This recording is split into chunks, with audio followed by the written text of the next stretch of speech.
Good afternoon, everyone, and welcome to today's webinar, The State of Independence 2018, What Enterprises Need to Know About Today's Highly Skilled Independent Professionals.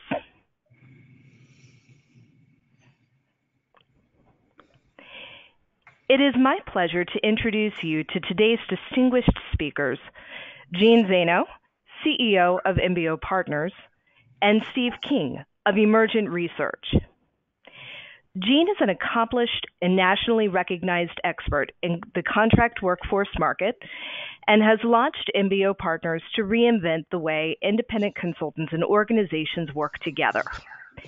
Gene is a major force in the development of best practices for independent consultant engagement tools that support workplace independence.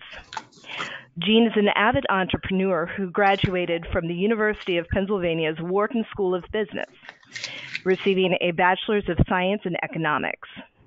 After 4 years with KPMG as a CPA and management consultant, he spent 20 years building various consulting companies, some funded by financial luminaries Klein Perkins Caulfield and Byers, Austin Ventures, and Goldman Sachs. He served on the Expert Advisory Board for the Human Capital Institute and collaborated with other industry leaders to create and develop the Contract Talent Research Practice Area at HCI, furthering education, ethics, and industry best practices. Gene has led executive seminars at the Project Management Institute, the Institute for Supply Management, the Military Officers Association of America.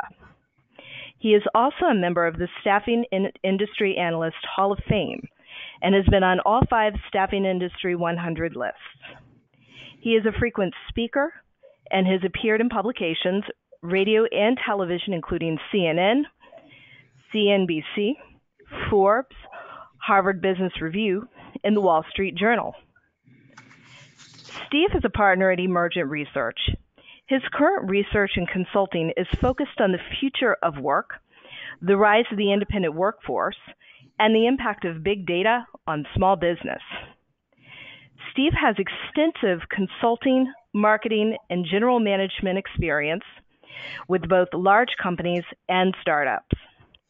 He has served as Vice President of Corporate Marketing for Macromedia, Vice President and General Manager of Asia Pacific for Lotus Development Corporation, and Vice President of Marketing for ISIS Corporation. Steve has a BS from the University of Richmond and an MBA from Northwestern's Kellogg School of Business. My name is Emily Stringer, and I will be moderating our presentation today. A little background on me: I've been with MBO for 8.5 years. As a consultant services advisor, I respond to requests from independents who are curious about MBO and our service offerings. This is done through consultation appointments where we learn about the needs of independents and determine if MBO services are right for their business of one. Here at MBO, we're all about the independent workforce economy and are the Independent Workforce Solutions leader. We have built an organization that is focused on the world of the independent. We promote the success of the independent workforce and think of ourselves as being independent-driven, but enterprise-proven by way of having a large number of Fortune 500 clients. Our mission at MBO is to make it safer and easier for independents and their clients to do business together. These workers represent a significant portion of the U.S. economy, which is becoming increasingly more important to large enterprises. We facilitate the wants of both independent worker and enterprise. Now for some housekeeping items on today's webinar setup. First and foremost, you can see all of the controls listed here. Secondly, we will be emailing a slide deck and a recorded copy of today's entire webinar to all registrants within the next week. Lastly, we will be taking questions throughout that will be addressed at the end of the presentation. Any questions that we do not get to will be answered via email after the presentation. If you would like to follow along for today's presentation, Use hashtag MBOWeb on Twitter to submit any of your questions, and we are at MBO Partners. Gene, at this time, I'll turn it over to you. Emily, thank you very much, and thank you everybody for joining. And we're going to spend the next 40 minutes or so giving out some pretty interesting information that I think is important to just about everybody that is in business. If you could go to the next slide, Emily.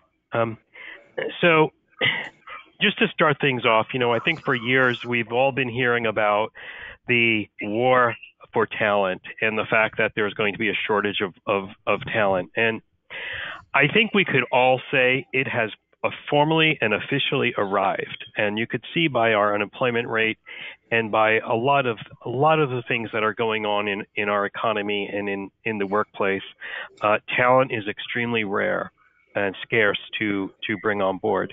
But more importantly, where it's hitting us is pretty it hurts pretty bad.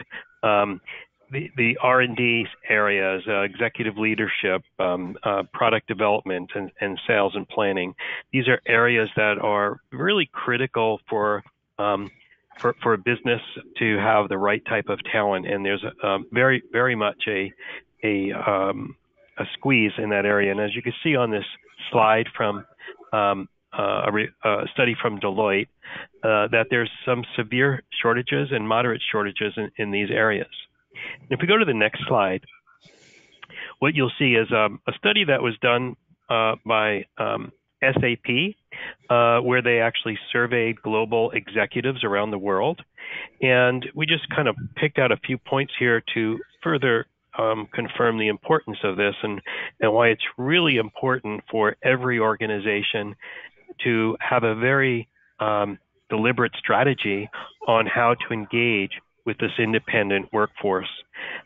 And you could see on here again the areas where executives are feeling that it's most important for them to have a successful contract workforce and contingent workforce program is where they're developing products and services, increasing their speed to market and operating in full capacity. And over half, or 65%, say this external workforce is really important to them to operate at full capacity and to meet their marketing demands. It's no longer about cost and disintermediation of other channels. It's mostly about engaging with and being part of a process to engage with this growing segment of the workforce, which in a moment Steve is going to talk to you about. And if we go to the next slide, Emily,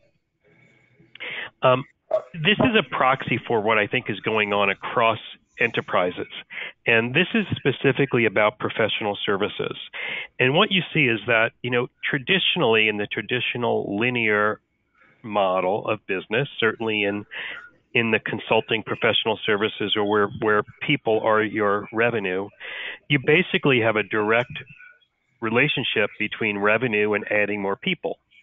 But having access to a marketplace of independent talent, you could see that there's a nonlinear, very powerful productivity improvement on your revenue by being able to tap into a more fluid and agile workforce that is producing more of a service, almost as a knowledge as a service, through talent networks and bringing on talent on a results basis or hourly basis. But this is causing many organizations to re-engineer their processes. Some of them are doing it ahead of the curve because they've seen this, and some are being reactive. But every company is being faced with dealing with, how do I reimagine, re-envision my workforce to have a segment of it that is more agile. And that's why it's really important to understand what's going on in the workforce and in the independent workforce, which Steve is going to talk about. And if you flip the screen one more time, Emily, the next slide. And this is what you're going to see as results of our 8th consecutive year of research in the MBO State of Independence of America Research study, which Steve, who is the expert in this area, who's been studying small business and independent workforce and trends, I will hand this over to Steve. But you'll be seeing data that is based on research that we've done for now 8 years, and there's no one that has a perspective on the market as rich as we do in this study. So Steve, I'm going to hand this over to you, and I'll chime in, but take it from here. Thank you, Gene. And Gene's correct. When we first started this study in 2011, Uber didn't exist. Most people weren't aware of the extent of the independent workforce and the number of people who are self-employed in America. Interestingly enough, despite a history of knowing about it, in the sense that there was even a book called Free Agent Nation that came out in 2000. The book Megatrends in the 1980s discussed it. But during the 2000s, with the strong economy, we kind of lost track of what was going on with the independent workforce. And so starting in 2011, we started studying it. And a couple of important points here. Today, there are about 42 million independents. According to our study, it's been growing much faster than the overall workforce. And as we dig deeper into analyzing both people that have traditional jobs and people who are independent, we've discovered a high percentage of the workforce, in the high 40s, at some point in their careers were independent workers. And we define independent worker fairly broadly. It includes freelancers, contract workers, the self-employed, on-call workers, and people with fixed-term contracts of less than a year across the economy. And we have about 15.8 million full-time independents, according to our analysis, 2018 analysis. And to put that into perspective, that's about 1 out of 10 of the American workforce. And that's roughly equivalent to the size of the entire retail industry. So you can think about how many retailers there are and how many people are working in retail. And it's about the same as the number of full-time independent workers. So it's a very, very large part of our economy. The retail industry is the only industry that approaches it in size besides government. Other industries like the auto industry are substantially smaller. And so what we're seeing is a large group of people that are working independently in America, and it continues to grow at a fairly rapid pace by the standards of the employment markets. When we say 3x faster, you got to understand general employment's only growing at about 0.8% to about 1% per year over the last decade. And so fast is relative, but by workforce standards, labor standards, it's growing very fast. Next slide, please. There are you may be aware, if you follow this industry at all, there are a bunch of estimates around the number of independent workers. And the numbers vary as low as 5 to 6 million to as high as 70 million. And I've listed here on the right a number of the studies that cover this. And this comes from a place called the Gig Economy Data Hub. And the Aspen Institute, a think tank in Washington, D.C., nonpartisan think tank, has teamed up with Cornell University's labor school and library school to develop something called the Gig Economy Data Hub. And so if you're interested in learning more about the various studies, that's a great place to go. And I'll just point out that several of the studies come in much higher in terms of the number of independent workers than we do.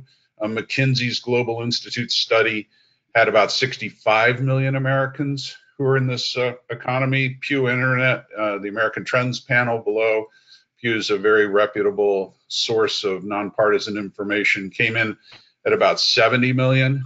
So there are higher ones. And then, of course, the BLS, the Bureau of Labor Statistics, with their contingent workforce supplement, actually came in lower, quite a bit lower. Their top number isn't so low. It was about 40 million, but they have a definition where it's only about 8 or 9 million. And the differences really come down to definitions and how you define who is and who is not an independent worker. And if you have more questions about this, I'm happy to answer. Each of these studies has different definitions, results in different numbers. But the Aspen folks have cut through all of that and kind of come up with this in the lower left-hand column, where they say about 25 to 30% of the American workforce engaged in independent work in an average month, which is actually very close to the MBO state of independence numbers. And so again, reaffirming the fact that this is a very large segment of the population.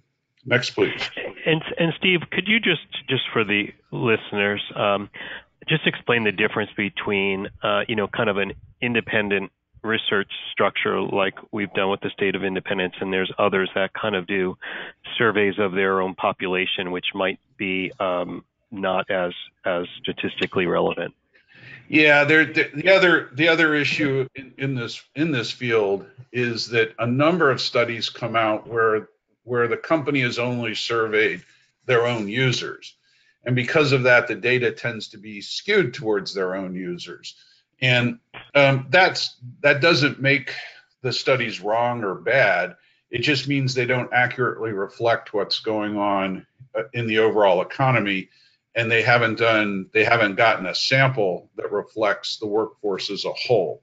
And so when you look at a McKinsey study or the MBO study, certainly the Upwork study, all of these companies, all three of us have spent a lot of time, making sure that our surveys reflect what's actually going on in the overall economy.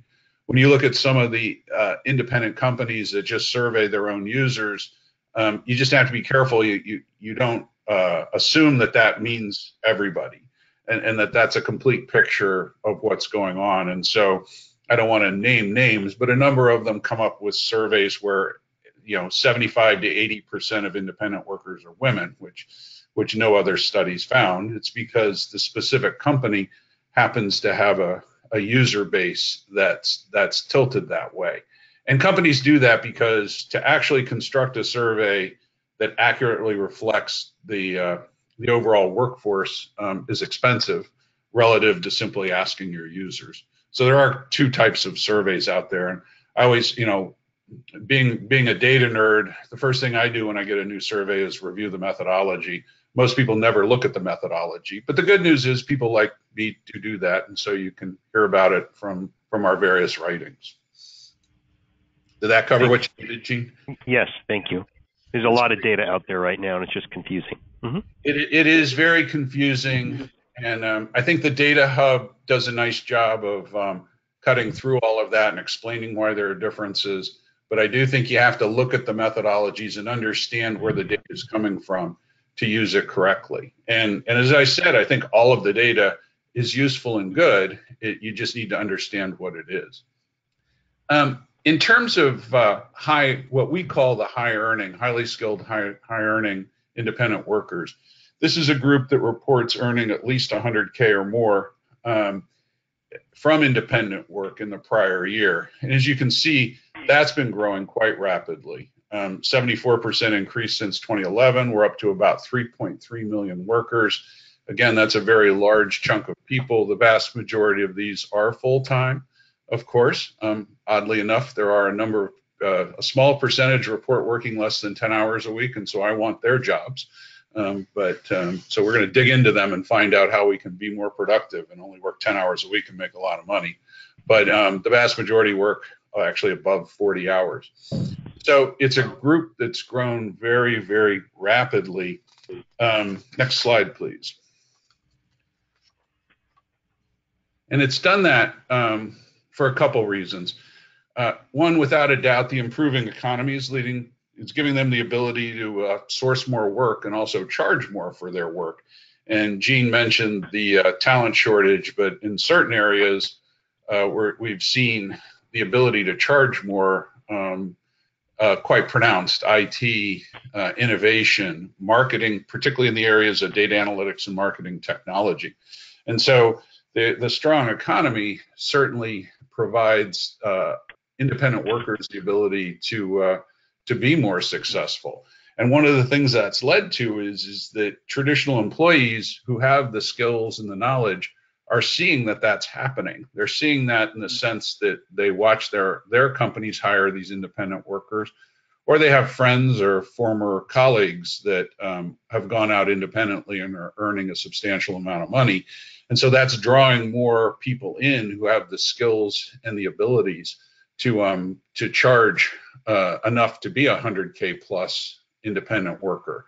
And then the final piece there is that corporations are increasing their use of skilled independent talent.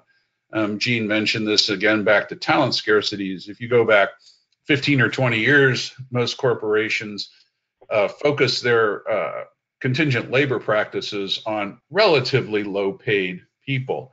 Now you're seeing contingent workers, independent workers all over the organizations, often in key roles and often in roles where they require high levels of skill sets, and in return, they get compensated accordingly. And so these shifts and trends driving this growth of higher earning independents actually reflect the overall economy, where we're seeing inequality growing, people with the right skill sets thriving, people with lesser skill sets not doing as well, and actually a bit of a hollowing out in the middle income jobs actually declining over the last 2 decades now. It's also those same things are happening here in the independent workforce. We don't see these trends shifting at all, and in fact, we think they will continue to grow and maybe even accelerate. So expect to see more and more highly skilled independent workers going out over the next 4 to 5 years at least. Next slide, please. It's interesting when you study these things for long periods of time, how consistent some of the data is, and most of the data is fairly consistent across. And one of them is how independents choose their attitudes about independent work and their motivation. In terms of their attitudes, more consistently a large percentage of independent workers say they are independent by choice. We have what we refer to as the 3 myths of independent work. One of them is that people only become independent workers, only become self-employed if they can't get a job. That's actually not true. And as you can see from this, a result from other factors beyond my control in the right hand of the bar chart shows that a very small percentage now, we're down to 8%, did so for factors beyond my control, which is a nice way of saying they probably couldn't get a job, lost their job and probably couldn't get a job. You've seen a decline there in terms of from 15% to 8%, and you've seen the increase of my choice completely, 55% to 66%. And that just reflects the fact that in 2011, we were still very much recovering from the recession. Since over that period of time, the economy consistently improved. And so because of that, the people who didn't choose to become independent work have left, and they've returned to traditional jobs. We call that group the reluctant independents because they were reluctant to become independent workers. And the percentage of people who are reluctant independents has declined substantially over the course of this study because of the improving economy. Next slide, please.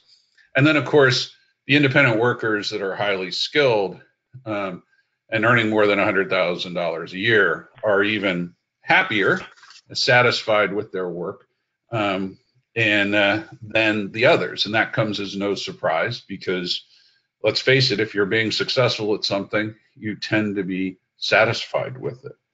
Next slide, please.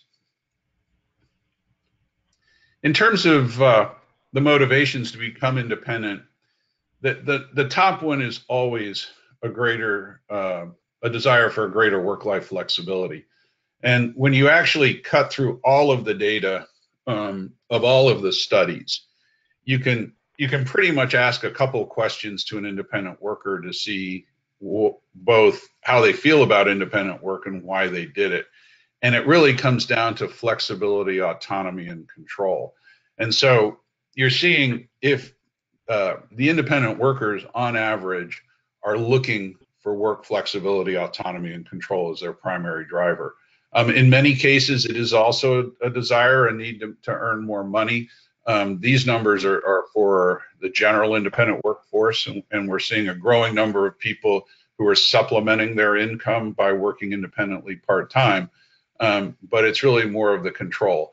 The other piece is we're kind of seeing more and more people are recognizing that their industry is relying on independent workers.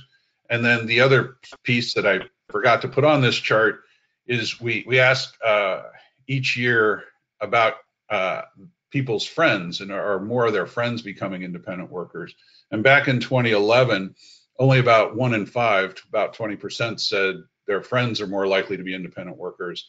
That's up to about 28% for the independent workers. And so again, reflecting this shift that's going on. But when we think about motivations overall, think about, keep in mind that they're really interested in work flexibility, autonomy, and control. And as you think about how you hire and manage them, if you're an organization hiring these people, that's what they're looking for. And so if you want to keep them happy, that's what you have to offer them. Next slide, please. The other piece of this is we've studied the independent workers. We've learned that they have quite a bit of control over who they work for. And this is especially true for independent workers offering services to businesses. And so they will come around and in that, as we ask them how much choice they have in their clients. And you see that 54% say they have a lot of choice and 33% some choice. Little or no choice is a very small percentage, just 13%.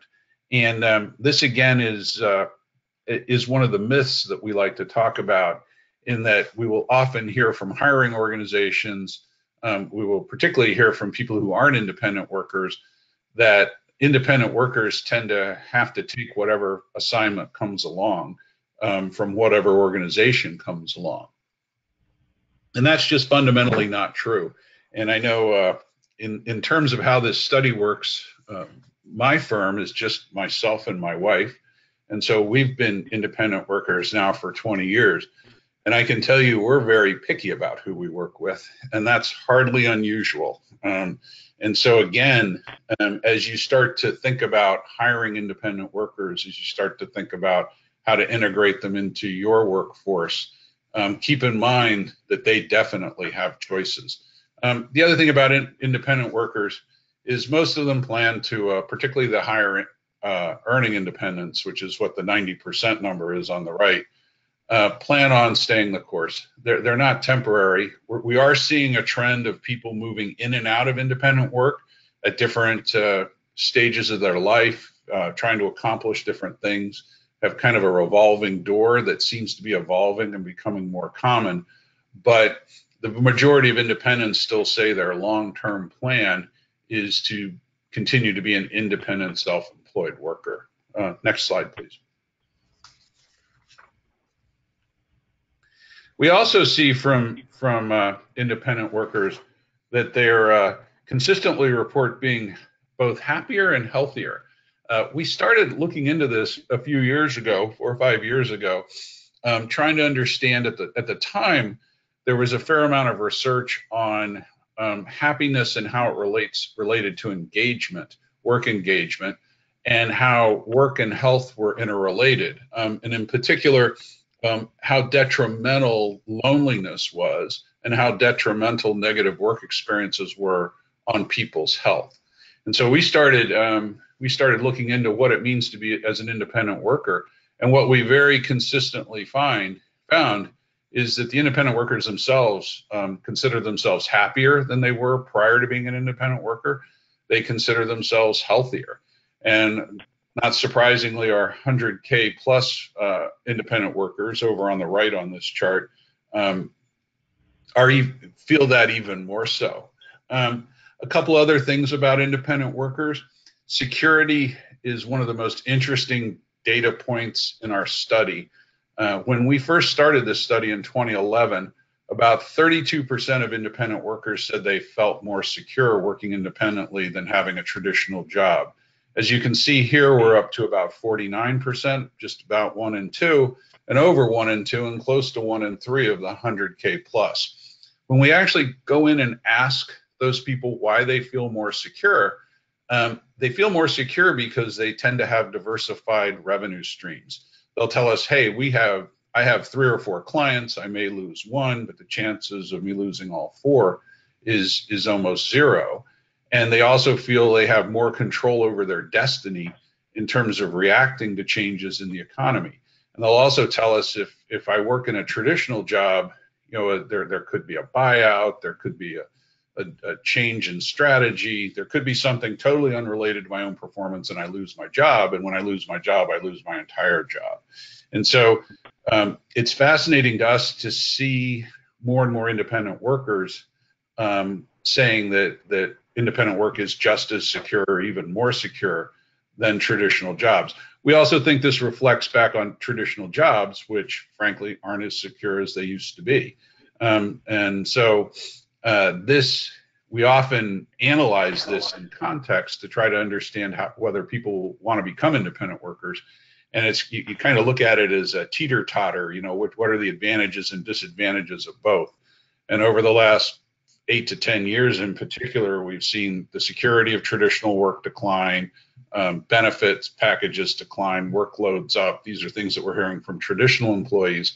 All of this makes independence more attractive. And so it's kind of interesting. I will not go back to a traditional job has continued to grow over the course of this study. But as I said, we're now seeing a trend where people are moving back and forth. And I think that reflects, in the past, corporations weren't quick to hire independent workers back. Once you left the corporate setting, it was harder to get back in. And now corporations are seeing a stint as independent workers as people that are adding skills in different ways, learning new things, and they're happy to have them back. So we think we'll continue to see that back and forth grow over the next few years. Next slide, please. Interesting, following online talent marketplaces. And these are things like Fiverr and Upwork and others, even the Ubers of the world, that where people are using marketplaces to find work. And we found that what's happened is it's grown quite rapidly, the use of online marketplaces by independent worker over our study period. As you can see, from 2012, it's gone from just 3% telling us they used it all the way up to 22%. And what we're hearing now is that people consistently tell us they now see these marketplaces increasingly as just another sales channel for them. They're using it to fill in their gaps. They're finding new clients. They're learning new skills this way. They're exploring new markets. Few of them use it as their primary source of business income. In the overall group, it was only about 4 or 5% where this was the primary source. In the 100K plus, which use these less, it was only about 1%. And so they're still not sources of primary income, but they become increasingly valuable as a way to accomplish filling in gaps in their schedules. And it's interesting also, under the hood here, it kind of bifurcates a little bit in the sense that people that are new, people that are younger to independent work, younger people, people without a lot of networks are turning to these. Your more experienced, highly skilled people tend to have personal relationships. And in an overall sense, word of mouth is still the number one way people find independent work opportunities. And so word of mouth continues to be the primary source, but these talent platforms are moving up quickly. And one of the other things that started to happen in the last year in particular, year to 2 years, is companies are starting to create their own, I call them hybrid talent platforms and talent networks that are a combination of sort of taking word of mouth people and putting them online to make the transactions easier. Things like the PwC Talent Exchange and others where they're curated and specific to the company. And Gene, I think I'd like you to hop in and explain those a little better than I can. Yeah, sure. No, thanks, Steve.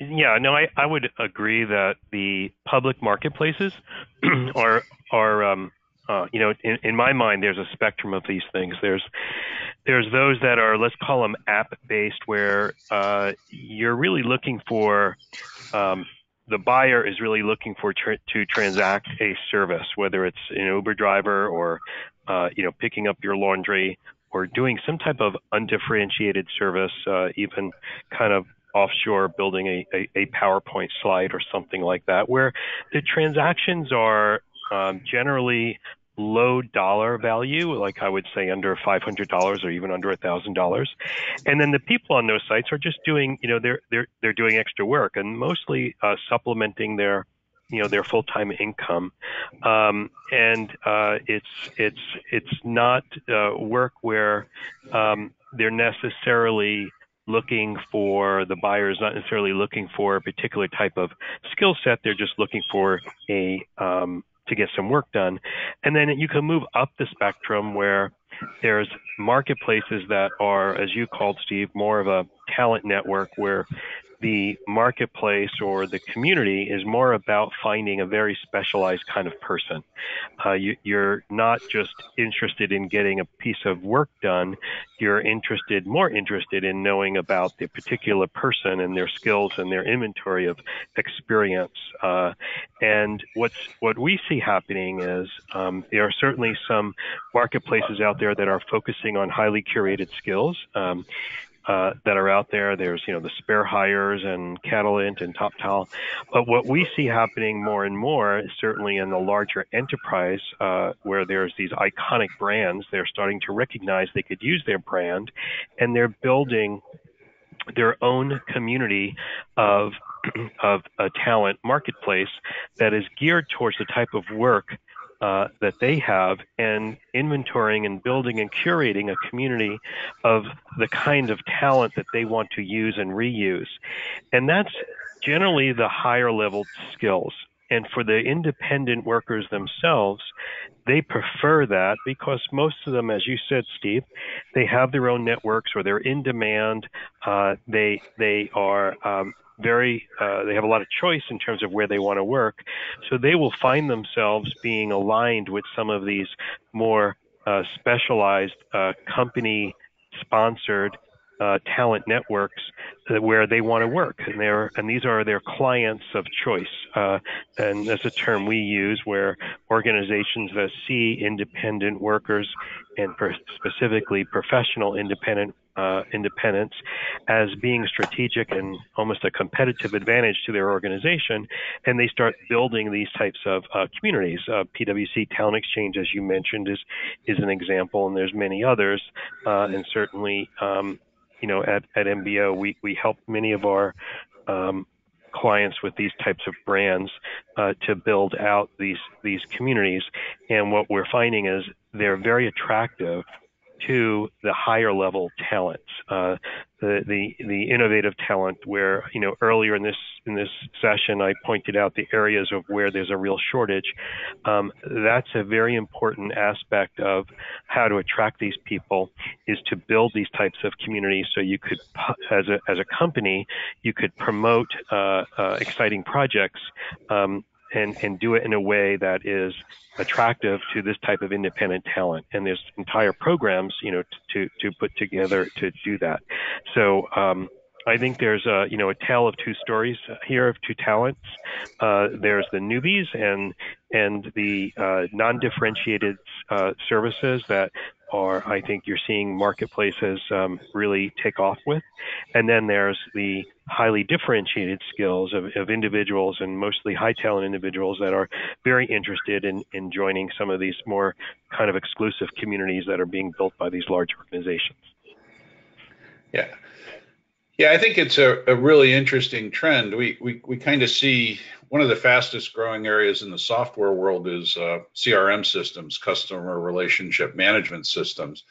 And another area that's hot right now is creating better experiences, both for customers and for employees. And in fact, SAP's acquisition of Qualtrics, which was announced, I believe, yesterday, $8 billion, they positioned entirely as about all-around experiences of both customers and employees. And to me, these talent networks are kind of the talent relationship management systems. How do I create a better experience and connection and relationship with my independent talent? So we definitely see these captive talent networks per company, as something that's going to continue to grow very rapidly. Yeah, and it does act, Steve, as a relationship management solution in many regards. It is important to figure out how to do that in a way, however, that you don't trigger co-employment issues and things like that, which obviously compliance for large enterprises is very important. So having a program in place that is both creating that great experience designed for that more selective independent worker, but at the same time making sure that you have the right types of governance in place and controls so that your organization is not going to be jeopardized by some type of co-employment and reclassification, which is a whole other topic. But anyway, I think this whole talent marketplace is really interesting, and I think it is certainly early days. Great. Agreed. Next slide, please. So changing the subject slightly, I think this is important data to understand what's going on with these independent workers and particularly highly skilled independent workers. And what we're finding is they're not just servicing clients in the U.S. To the degree they once were. We're up to where almost 1 in 5 are actually exporting in some form. And interestingly enough, the Oxford Internet Institute just released a study on a similar topic, and it too showed that cross-border trade by freelancers and micro enterprises providing services has been growing very, very rapidly. And so this is kind of fighting the broader trade problems that we're having, and actually a clear slowdown overall in global trade over the last few years. What has happened, though, is independent workers and freelancers are more global than they have been. Small businesses in general are more global than they have been, and a lot of this is helped again by the platforms and the marketplaces that are out there that allow you to do cross-border trade. But an important point to know is that in addition to having choice domestically, increasingly independent workers, and in particular highly skilled independent workers, can also choose to work with companies located elsewhere in the world. Next slide, please. When you look at the 100K plus in particular, it's very different demographically than the overall independent workforce, which is shown here by the SOI as our term for state of independence. It's quite a bit older. It also skews more male. It's about 57% male versus about 51% male for the overall independent workforce. The reasons for that are pretty straightforward. To be a successful, high-earning independent, it helps if you're highly skilled. And the longer you've been working, the more time you've had to build and develop skills. But also these things are network related. You also have the networks to do that. And so when you're thinking about sort of the highly skilled group, yes, there are a bunch of millennials that are earning 100K plus. And so it's not a huge group at the 100K plus, but it's 12%. Those tend to be in the tech fields and the marketing and analytics areas that are doing that. But on average, it's going to be an older, more mature group, more experience, and have developed skills because of that. And so you have to think about them a little differently because of that. Next slide, please. And I really want this slide to me is more about understanding the differences between traditional job holders, which is here in the left-hand side to me, and independent workers and the 100K plus independent workers, which, as this slide shows, we refer to them kind of as independent workers on steroids, because the data has shown throughout this is they tend to have stronger feelings about being independent. But the big shift here to me is the difference in entrepreneurial interest and the difference in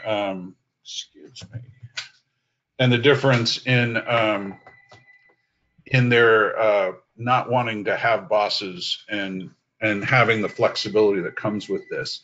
And one of the things that we've done a lot of work studying are the risk profiles and attitude profile differences between traditional job holders and independent workers. And what we found is, and shown here, it really comes down to about 60% of Americans strongly prefer, or at least reasonably prefer, having a traditional job.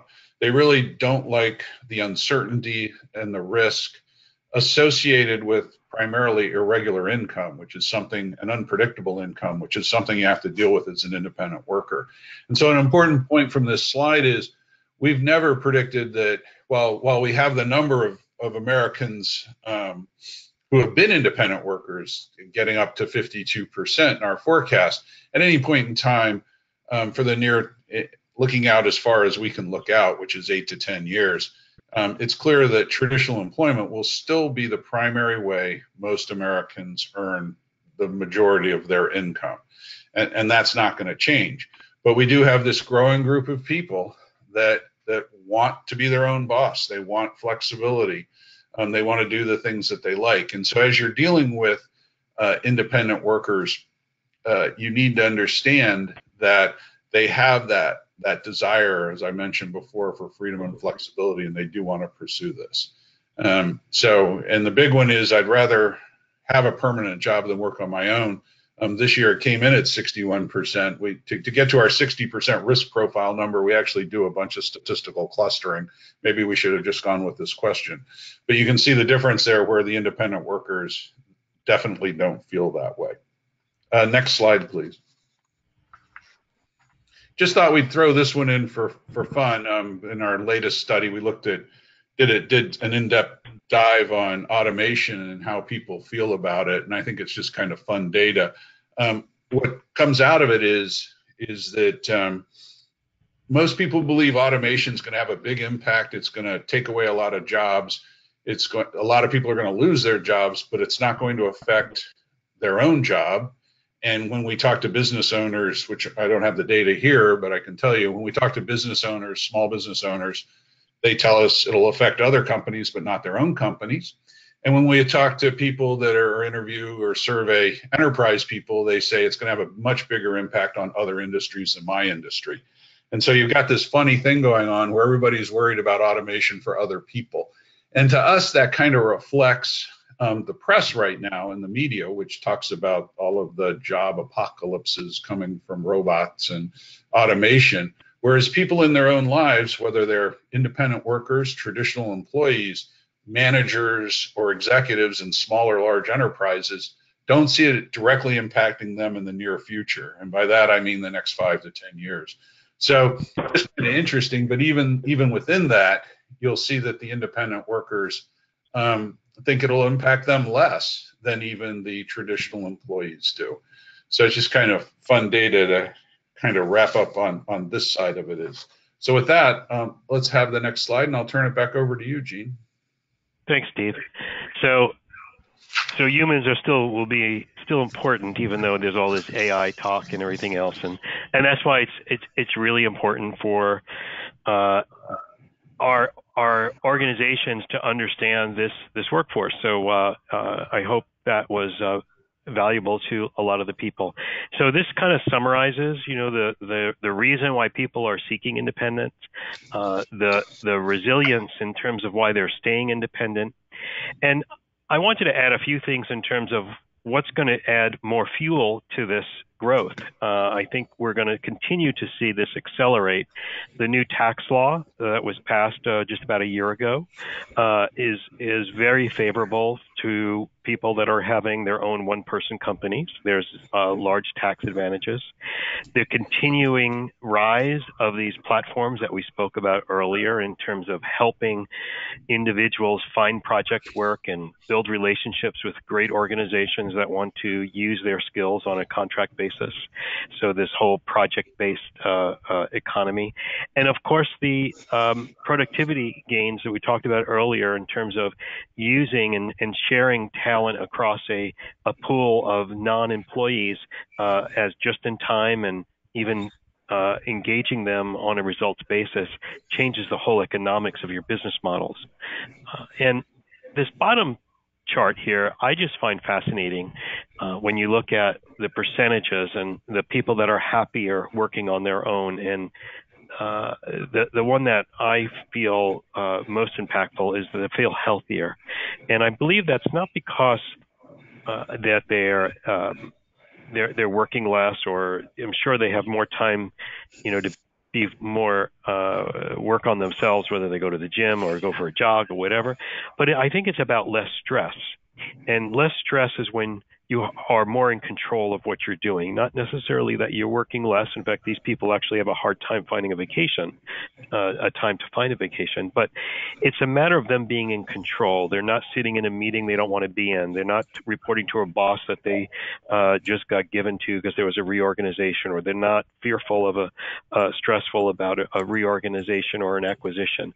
So I find it very interesting that when we look at our whole healthcare issue in our country, that this segment of the workforce is actually feeling healthier by being more in control of their career.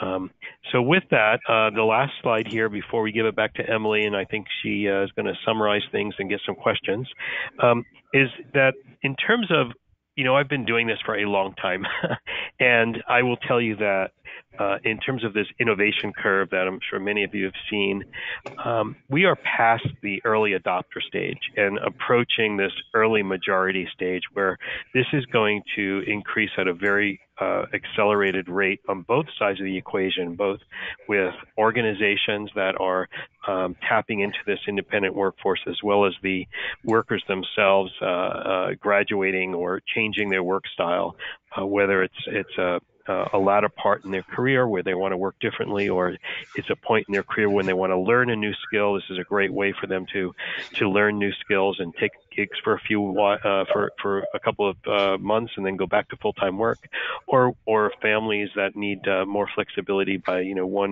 one of the spouse of the producers and the breadwinners. So that's pretty much it. I hope you found this to be valuable. And Emily, I'm going to hand it back to you. Gene and Steve, thank you so much for the wonderful, insightful presentation about what's going on within the independent workforce. With that said, we have a couple of polls we're going to get up very quickly here. We'll roll through these and then get over to our Q&A. So first and foremost, would you like more information about MBO Partners, yes or no? So we have that in progress, and we will leave that up on the screen for a few more seconds here. We are at 39%, so we'll give everyone 10 more seconds here to get voted.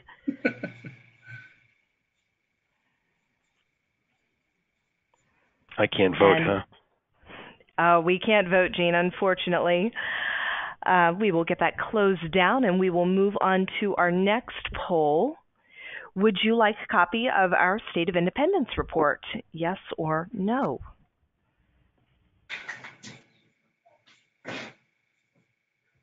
We're already at 50%. We'll give this one about 10 more seconds here.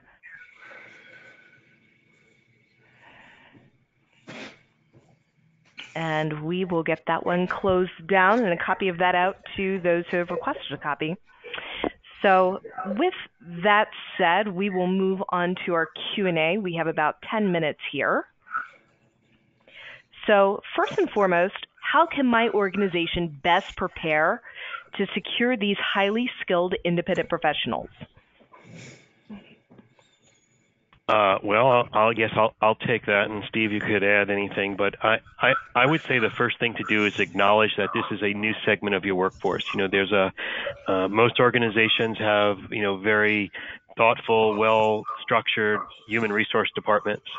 They also have very functioning and very well-structured procurement departments.